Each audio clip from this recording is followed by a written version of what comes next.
folks. So I want to talk to y'all about a few things real quick. This has really been on me for the past couple of days, and I've got to talk about it. So, we all have something traumatic.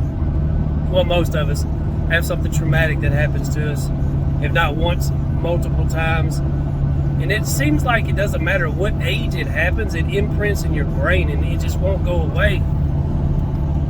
But I've learned to forgive the ones who's wronged me. But there was something specific that happened to me before I could even speak good that imprinted in my brain, and it stuck with me. Y'all, I had to have been 3 years old when this happened. My wife had asked me the other day, and it brought this memory back, and it hurt. Thinking now, how can someone have done this to a child and was able to sleep at night? My wife asked me, she said, why don't you like fruit or many vegetables?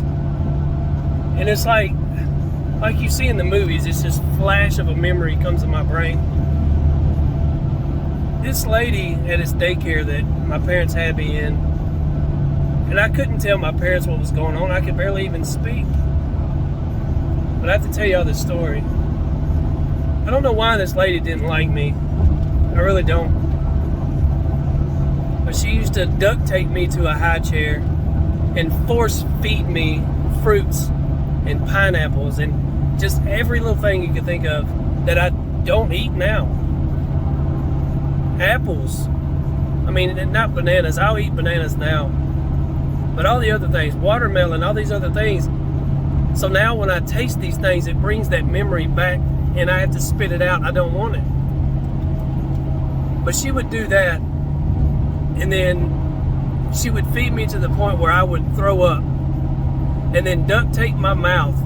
Before I threw up, she would slide me into a closet, turn the light out, and shut the door. Duct taped to a high chair. For 4 or 5 hours at a time. It felt like a lifetime I was in there. When I tell y'all, growing up as a kid, that I was petrified of the dark, that's an understatement. But over the years, I learned to forgive this woman, especially when it got to the point where I was tired of it happening. And I remember this specifically. I knocked her glasses off of her face. She was an older lady, way older. She's probably in her 60s. But I knocked her glasses off her face to defend myself. I was a kid.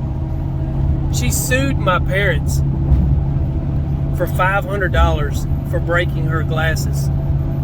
Though she was doing all that evil stuff to me, it's just a memory that it just stays. It stays. It's one of many. But what I'm getting at, y'all, is we all have to learn to forgive, not have anger in our hearts. Because look, every time growing up I thought about that, it made me angry. And that anger turned into hate. I couldn't even tell you that lady's name, but I hated her. Now I forgive her. That hatred's gone. When you have something like that happen to you and you're angry about it, that anger turns into hate. Then you begin to hate that person. And when you hate someone, you're not going to make it. And I'm only here to tell y'all the truth. And the truth is, Jesus is coming sooner than any of us realize, y'all. Keep looking up. Forgive one another. Romans 10:9-13. I love all of you and God bless.